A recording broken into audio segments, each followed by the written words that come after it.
Day number 3, the last day of the NFL draft was really weird and really strange because in days 1 and 2, we didn't see many players going higher than anticipated or much lower, but in day 3, it was completely different. There was a lot of confusing, mind-boggling, and head-scratching picks. Stetson Doordash Bennett got selected at 128 by the Los Angeles Rams. Woo! What do y'all think about that? Let's talk about it.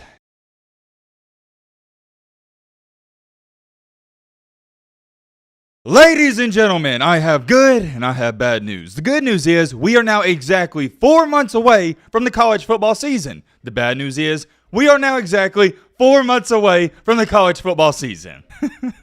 I know what you're sitting there saying, Matt, what are you talking about? Did you just contradict yourself? And yes, I did. And the reason I'm labeling this as good and bad news is because it depends on the type of person you are. Is your glass half empty or is it half full? Good news, we're halfway through the offseason. Bad news, we have halfway to go. And to go along with that as well, I also have some more not so great news. Last night, yesterday, the NFL draft, it came to an end. And what does that mean for people like me and you? Well, it means there's nothing to hype up anymore. There's nothing to even argue about. Unfortunately, I hate to be the bearer of bad news, but we are now about to enter one of the worst times of the year, at least if you're a sports fan. There's nothing to watch for football unless you keep up with the XFL or the USFL, and I don't think too many fans care about it. We do got the NBA playoffs going on, which is good. I enjoy watching that, but after that, it seems like it's going to be a long time until college football comes around, but I'm telling you, I've said it before, I'm going to say it again. You may go on one vacation. You may go to the pool a couple times. You may just enjoy your weekends off. Next thing you know, it's going to be September 1st. I'm telling you, this offseason is going to fly by. But however, in today's video, we're here to talk about the rounds 4 through 7 of the NFL draft. I would like to assume and think most of you already knew that because I've told you guys in yesterday's video and the day before, we're recapping the draft from the previous day. We go over most of and some of the notable picks and I grade them and we just talk about them. You get the principle. It's a simple game plan. We are not switching the format up whatsoever. We're going to do exactly that with rounds 4 through 7. I do want to make this clear before we get into things. Obviously, I can't talk about every single pick. We don't got time for that. But however, I will talk about a lot of the notable ones and I'm going to tell you where these teams did good, did bad, and who are my winners and losers. All right, you know the drill. Let's just get straight into it. Heading into day 3, round number 4, the one thing I was looking forward to the most, I was like, okay, and this was really a question I had, is how is Keely Ringo still on the board, the cornerback from Georgia? I don't want to label him as a shutdown corner for Georgia, but this guy was really good. I didn't think he was a first-round pick by any stretch of the imagination, but I thought he was a late second-round to high third-round selection. The only downside to him and the only knock against his game is against Ohio State, Marvin Harrison Jr., he did cook him up a little bit. So I will say that, and that kind of does look bad on film because that was his last game he played, but still, outside of that, when you watch the film, Ringo is that guy. For me at least, I thought Keely Ringo was your typical SEC cornerback. He's going to get in your face. He's going to press you. He's going to battle you. He's going to be physical all game long. But are you going to beat him every now and then and get a catch? Yes, you are. But he's going to make your day not a fun one, and we'll leave it at that. He's one of those guys that, yes, he's going to get burnt in the NFL. He got burnt a couple times in the SEC, but you're going to earn it. The one thing I love about this kid the most, and I love it in any player, is he is the ultimate competitor. He doesn't take any plays off. And also, to go on top of that, you cannot go wrong with a Georgia player. Georgia is one of the best teams in the country. They just won back-to-back championships. And you also can't go wrong with a Georgia defensive player. By the way, we talked about this yesterday. What's up with the Eagles taking all these Georgia players? This is some weird obsession at this point. I'm joking if you couldn't tell, but on a serious note, hey, why wouldn't you take Georgia players? They're amazing. I would love to talk about him some more, but we got a lot of other stuff to talk about. I can't believe he fell to the 4th round. If I'm an Eagles fan, I'm so hyped about this pick. This is an A+. And I do not give out a lot of A+, but this is an A+. Going on down here to pick number 112, you know I got to talk about it. Why am I even talking about this? I guess I shouldn't be shocked. But the Patriots took a kicker. I was praising the Patriots in the first round because they got an absolute steal at 17, the cornerback from Oregon that goes by the name of Christian Gonzalez. But what happens in day 2? In the 3rd round, they select a guy who didn't even have a combine invite. It wasn't even projected to get drafted until the 6th or 7th round. Okay, no big deal, but then here we go. They get a kicker at 112. Same principle. He probably would have been on the board in the 6th or 7th round. Typical Patriot move, but at number 115, this one really intrigues me because everyone's talking about Bijan Robinson, the stud running back from Texas, but a lot of people forgot to mention that Texas also had another pretty solid running back in the draft, and that's Johnson. Am I going to put Mr. Rashawn Johnson here on the same level and category as Jahmyr Gibbs or Bijan Robinson? No, I am not. I'm not going to do that because that's not fair to him. He's not on their level. But with Johnson going to the Bears, I would keep my eyes on that. I wouldn't be shocked if he gets a lot of meaningful playing time from day one. Pretty good pickup there. I'm going to give that a B. I like that. Going on down here at 117 with the Patriots. You know, typical Patriots, South Dakota State, Eastern Michigan pickup. They got some guy, I'm not even going to act like I know who he is, that goes by the name of Sadi So. Hope I'm saying that correctly. It's just funny how the Patriots, they always go to these non-Power 5 schools and get these guys that nobody has even a scouting report on. Works out for them, though. I can't fault them too much. At 122, this one shocked me. I know many people don't even care about this as an offensive guard. Nobody even knew who he was. But John Gaines II, he wasn't even, I can't even believe this happened. So he got selected 122, right? He wasn't even supposed to go. I saw a lot of mock drafts with him going either undrafted or the 6th or 7th round. And he went early in the 4th round. Or I guess not early, 122. That's about midway through. I just didn't expect that. But hey, Kyler Murray's getting some help on the offensive line. At 125, hey, I thought this was rather fascinating because remember, the Chargers in the 1st round, they took a TCU wide receiver that goes by the name of Clayton Johnson. Outstanding wide receiver, kind of built like Mike Evans. But then, at 125, they take another TCU wide receiver, Darius Davis. You don't see that every day where 2 wide receivers from one college team goes to the same NFL team. So I did find that interesting, but I also found it kind of strange because Darius Davis wasn't a high-value draft prospect. And I mean this in the most respectful way possible, but I'll show you right here. Yeah, they had him as 268th overall, and he went 125. You see it right here. Out of 100, he had a 38 overall grade. Not good. But hey, they saw something in him. Maybe it works out. I hope it does. Oh man. But ladies and gentlemen, at number 128, I've had so many of you guys send this to me on Instagram, Twitter, say, Matt, you got to talk about this. You got to talk about it. I saw it in the comment section of yesterday's video. Stetson Doordash Bennett got selected at 128 by the Los Angeles Rams. Woo! What do y'all think about that? Let's talk about it. My immediate reaction is, and I even tweeted this out, very underrated and low-key a great pick because Matt Stafford, he's getting kind of old, and I think Bennett is a good backup. Does anybody with a brain cell see Stetson Doordash Bennett as a franchise quarterback or a potential starter in the NFL? Heck to the no. I'm not saying it couldn't happen, but nobody with a logical functioning brain thinks that. But, and I have a big but, a lot of people would agree with me on, hey, yeah, he is a good backup that could come in every now and then, maybe win you a game or two, and he could be a bridge quarterback. The best comparison I can give you is he's a poor man's version of Johnny Manziel. Plain and simple. He's accurate, he's sneaky athletic, and he gets the job done. There's just some people in this life where the odds are never in their favor, but they still continue to get the job done. That is the best analogy I can give you for Stetson Bennett. It doesn't seem like he's going to succeed wherever he's at, but he gets the job done. You can say what you want about the young man. I love to crack jokes with you guys here and there about him, but on a serious note and in a serious manner, the dude was pretty good last year at Georgia. And I also think it's an underrated pickup because he doesn't expect to be a day one starter. He doesn't even expect to compete for the starting job. He knows his role. One thing I can admire about him is he puts his pride aside and he wants the team to win. He did it at Georgia. I mean, look what happened at Georgia. He waited it out 9 years and finally got his opportunity and he shined. Guys like that and people in this life that can put their pride aside and they can congratulate others and put the team first, those are the type of people you want to be around and the type of people you want in the locker room. Great pickup, outstanding pickup. And don't just view it as he's immediately going to be the backup quarterback. Remember, Matt Stafford is getting old and is battling injuries. I would not be shocked if Stetson Bennett winds up starting a game, maybe not next year, but in the years to come. You can hate this man all you want. You can joke about his age, but he is not a bad football player by any stretch of the imagination. Here's the real question with Doordash Bennett. Will his game translate over to the NFL? We'll have to wait and see. For the Los Angeles Rams getting a decent quarterback in the 4th round, I'm going to give that pick an A-. I like that pick. I would have took him right there as well. Finishing out the last few picks here, the Bears got another wide receiver, LSU safety Jay Ward, he went to the Vikings, and then Aiden O'Connell, what about that? The quarterback from Purdue, he's going to the Raiders. I really don't have too much to say about those picks. They're just decent. Heading on here to the 5th round, though, this one popped out to me. At number 137, the Commanders took KJ Henry. Now, I know most people outside of Clemson fans don't know anything about this guy. You're like, okay, Matt, why are you even talking about this? This is some no-name, blah, blah, blah. Let's get a move on. Well, I've been following up with KJ Henry since high school, and he was one of the best high school players in the country. He was a 5-star recruit. At Clemson, he was really good his first year, but his production, it fell off. He's roughly, I believe it's about 6'4", 245-ish, 250.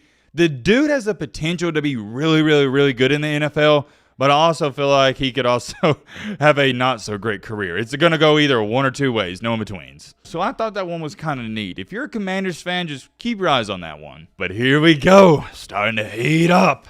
At number 139, bet Kyler Murray ain't too happy about this. The Cardinals took a quarterback. And I know some people are going to say, well, man, it's not a big deal. That's just the backup quarterback. They already paid Kyler Murray millions and millions of dollars, and I agree. But here's what excites me with this Clayton Toon kid from Houston. He played at Houston for 4 years, and he's reminded me a lot of Brock Purdy, who's now starting for the 49ers. Remember Brock Purdy? He was Mr. Irrelevant from the draft last year, and now he's starting for one of the best teams in the NFL. All it took was for the starting quarterback for the 49ers to get hurt, insert Brock Purdy, and he hasn't looked back. You could see that same exact thing happen for the Cardinals. Actually, my bad. Clayton Toon played 5 years at Houston. I just pulled up the stats because I did want to share them with y'all to give you some perspective. Now, I do want to warn you, he is a gunslinger. In his final 3 years of playing at Houston, in every single season, he had 10 interceptions. 10, 10, 10, 10. But in 2021, he also had 30 touchdowns, and in 2022, he had 40 touchdowns. Not too shabby. And I want to go back to this. It really feels like, just like Brock Purdy, you put him in the right system, put him in the right offense, right head coach, right offensive coordinator, he could thrive in this league. You see the 10 interceptions, but also notice he's completing nearly 68% of his passes. What does that mean? It goes to tell you he's already playing like an NFL quarterback. He's already throwing in tight windows. Keep in mind, Clayton Toon's not Bryce Young. He's not throwing to 4- and 5-star wide receivers at Houston. No disrespect. Same thing for C.J. Stroud. C.J. Stroud at Ohio State, yeah, he put up great numbers, but he's throwing to wide open wide receivers. Well, with Clayton Toon here, he's got a lot of interceptions because his wide receivers aren't getting a lot of separation. Granted, he may never even step foot on the field for the Cardinals, but Kyler Murray, we've seen it year after year, he normally sits down or he's hurt for 1, 2, 3 games. Well, what if Kyler Murray, he's hurt for 2, 3 games, and this Clayton Toon kid comes in there and just straight up throws for 350 yards, 4 touchdowns? What's going to happen then? There's already a lot of people around this NFL league, if you keep up with the NFL, they're not a fan of Kyler Murray. And a lot of people weren't too happy he got paid in the first place, but that's a different conversation for a different day. Me, myself, I was happy he got paid. I'm happy to see anybody get paid. I enjoy watching these players finesse the system and get out these $100 million deals because if they didn't, the league would take advantage of them. It's the same thing with Lamar Jackson. I was rooting for him to get paid. Congratulations. Going on down here, not too far, and when I say too far, I mean that ironically because we're going to the next pick at number 140. Similar situation. The Browns take Dorian Thompson Robinson out of UCLA. I know a lot about this guy. Why do I know a lot about this guy? Well, I watched him a lot in college, and he played at UCLA for, what was it, 4 years, or was it 5? Hold on, let me check. I was right, it was actually 5. And the thing I like about him the most is from 2021 to 2022, he really took a step forward in his game. Jumped his completion percentage up nearly 8% from 62 to almost 70, 69.6, had 3,100 passing yards with 27 touchdowns to only 10 interceptions. I said only, but that is kind of a lot. I'm going to be brutally honest. Was I high on Dorian Thompson Robinson heading into the draft? Heck to the no. Do I think he can be a franchise quarterback in the NFL? Heck to the no. He's too reckless with the ball, and I don't see him fitting into any NFL system. But, and I have a big but, similar to Clayton Toon, what if Deshaun Watson gets hurt for a couple games? What if Deshaun Watson, I don't know, just doesn't play? You could see a similar situation. Because Deshaun Watson last year, I don't know if some of y'all watched him, but he didn't look too good. What if he's struggling? We know these Brown fans, they're going to chant to put in this new kid. Let me put it this way. I would be absolutely flabbergasted if Clayton Toon or Dorian Thompson Robinson didn't start at least one game. There's no way one of these guys doesn't start at bare minimum one game. No way. Going on down here, 140 through 148, nothing too crazy, but a 149, here we go, the Packers. They took a quarterback. What do you know? A little odd if you got to ask me, or maybe it isn't odd, but remember, Jordan Love, he's supposed to be the new guy. That's supposed to be their guy, but then they're taking a quarterback. The reason I think it's odd is because when you got a new starter and a new guy, you want him to feel confident. So when you take a quarterback in the draft, this is any logical person. They kind of feel like, well, dang, maybe they don't believe in me as much as they should. I'm not faulting the pick, but more so for Jordan Love's, I guess you'd say, mental state. It is an odd pick. As to how Sean Clifford and as to why Sean Clifford even got drafted, it blows my mind. This guy is mediocre at best. And I'll show you the numbers to give you a little perspective. And you're going to look at the numbers and go, Matt, what are you talking about? Are you crazy? He doesn't turn the ball over. He's got good completion percentage, decent TD to interception ratio. And I get that. But I watched almost all of his games at Penn State. This dude is not very good. And we talked about it all last year if you watch the videos. The Sean Clifford experience at Penn State was one of the wildest things I've ever seen. He's the only quarterback I've ever personally witnessed who can throw a pick six and then lead Penn State down the field on a game-winning touchdown drive, completing 7 out of 7 passes in 80 yards. How do I say this nicely?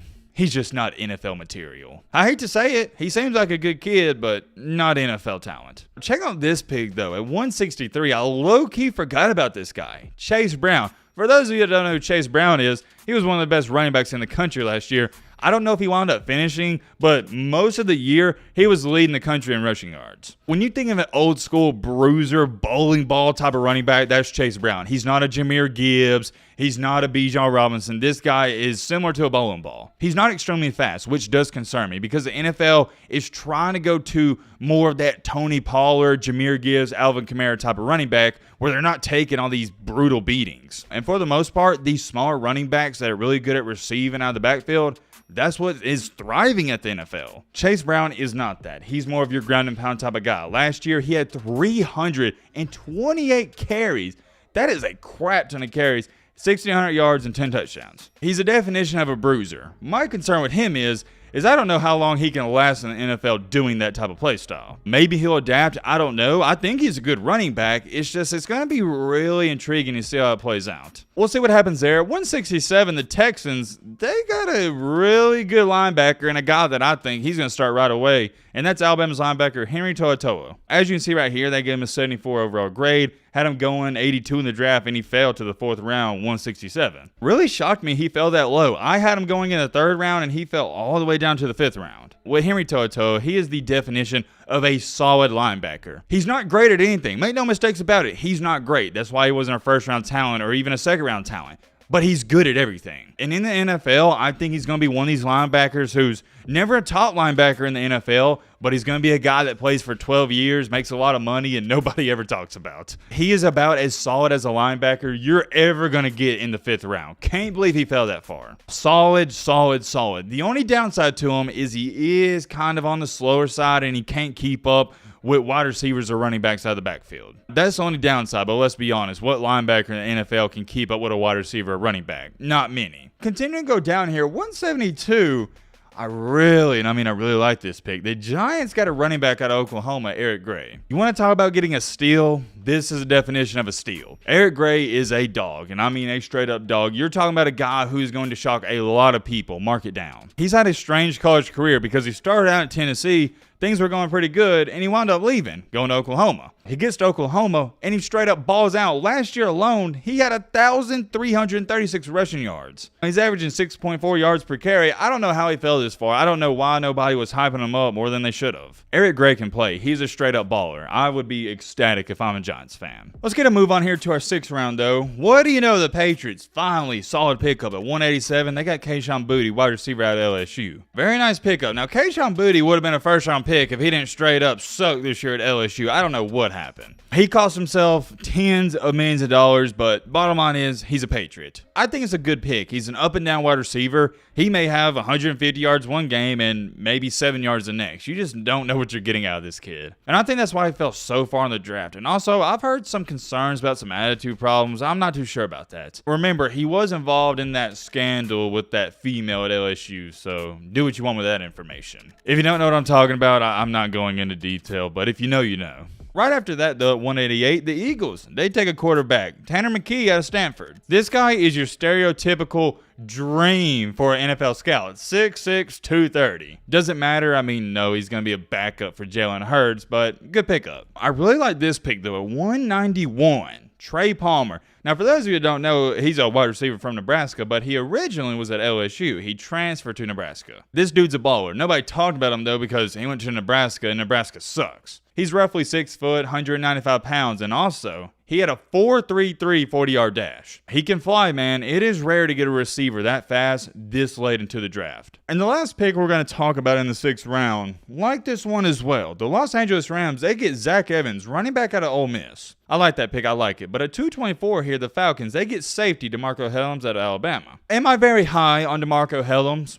No, but I think he could start from day one. You might see that happen. And that is just a maybe because he has a ton of stuff he needs to work on if he wants to be a starter in the NFL. If I were to grade that pick, I'm going to give it a C. You know, not good, not bad. At 237, though, Seattle Seahawks. I like this one. I really like it. They get running back out of Georgia, Kenny McIntosh. McIntosh for Georgia, he was just a straight-up dog. Oh, wait, I guess that's, you know, kind of ironic because they're the dogs. I didn't mean it like that, but we're going to roll with it. Seriously, though, he's a straight-up dog, and he can be a day one starter in the NFL. He just fits the NFL. Going on down here, 239, the Chargers. They get quarterback out of TCU, Max Duggan, and yeah, I mean, there's not too much to talk about really in the 7th round. Nothing sticks out to me. Wide receiver from Michigan, Ronnie Bell. He goes to the 49ers. He's a good wide receiver. Yeah, that's it. And Mr. Irrelevant, 259 Los Angeles Rams is Rashawn Johnson, defensive end from Toledo. Never heard of that kid a day in my life. But I want to ask y'all a question. Do you think being the last pick in the NFL draft is embarrassing, or do you think it's a good thing? Like, would you celebrate it or be embarrassed? Let me know. For me personally, I'm celebrating it. I'm like, hey, I got drafted. In 20 years from now, when people ask how good was your football career, you can just say, hey, I got drafted. You don't got to give them any context. Whereas if you go undrafted as an undrafted free agent, you can't even say that. I don't know. I don't think there's anything embarrassing about being the last pick, except for people, you know, calling you Mr. Irrelevant. But who cares? I don't know. I just feel like, period, the end, it'd be cool to say I got drafted. Whoa, whoa, whoa, whoa, whoa, whoa. Hold on. You thought this video was over? No, not so fast, my friend. We got to talk about one. I'm talking about one undrafted free agent. He goes by the name of Eli Ricks, cornerback out of Alabama. Guess what? He signed with the Philadelphia Eagles. That is a steal if I've ever seen one. Now, as to why Eli Ricks even entered the NFL draft, I have no idea. He only played 2 games at Bama. Why was he in the NFL draft? Who told him to go to the draft? I don't know. Maybe he was just tired of playing college football. He should have came back to Bama, and he would have for sure been a 2nd, 3rd round pick next year. There was just no reason for him to enter the draft. At best, I had him going in the 5th round. And that was at best. In reality, it probably should have been 6th round. The one good thing about him, though, is he already plays like an NFL cornerback. He's going to press you, get in your face. He is very physical. Will he get burnt? Yes, but that's a part of the game. I'm not saying they're the same player, but Eli Ricks reminds me a lot of Trevon Diggs when he came out of Alabama. Very physical, he'll get in your face, but he's going to give up some plays here and there. More than likely for the Eagles, you will see Eli Ricks getting some playing time. I don't know if he'll start, I don't know about all that, but I think he'll be on the field. That's pretty much it for this video. There's a lot of interesting picks, a lot of strange, a lot of odd picks, but I mean, it's the NFL draft. We see this happen every single year. I'm going to end off the video here. This video has already been super long, but I think you guys kind of enjoy the longer videos. I don't know. Maybe you do, maybe you don't. Let me know in the comment section. Also, let me know your thoughts on everything down below. But,